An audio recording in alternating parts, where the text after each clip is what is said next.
যুক্তরাষ্ট্রের new jersey অঙ্গরাজ্যে তুষার ঝড়ের কারণে জনজীবন অচল হয়ে পড়েছে। নিউ জার্সি থেকে সুব্রত চৌধুরীর রিপোর্ট।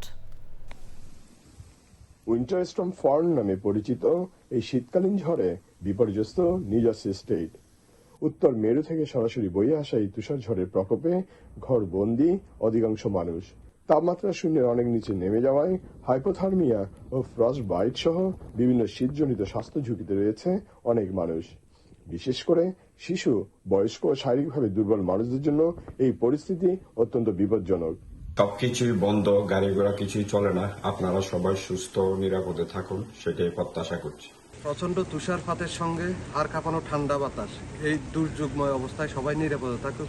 প্রচন্ড তুষারপাতের সঙ্গে বয়ে গেছে হাড় কাঁপানো ঠান্ডা বাতাস। বরফের পুরী চাদরে ডুবে যায় রাস্তাঘাট। বিস্তীর্ণ এলাকা জুড়ে তুষারপাতে বিপর্যস্ত হয়ে পড়ে যোগাযোগ ও পরিবহন ব্যবস্থা।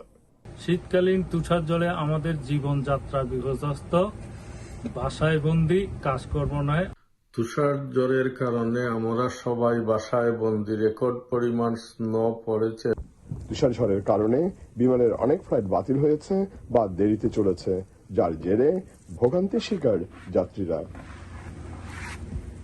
টহল পুলিশ, দমকল বাহিনী আর রাস্তাগুলোতে বরফ গড়িয়ে ফেলার লবণ ছিটানোর গাড়ি ছাড়া তেমন কিছুই নজরে আসেনি দুর্যোগে আক্রান্ত জনপদে।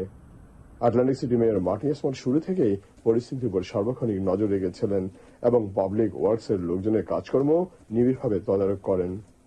তুষার ঝড়ের সময় প্রবাসীরা প্রয়োজন ছাড়া ঘর থেকে বের হননি।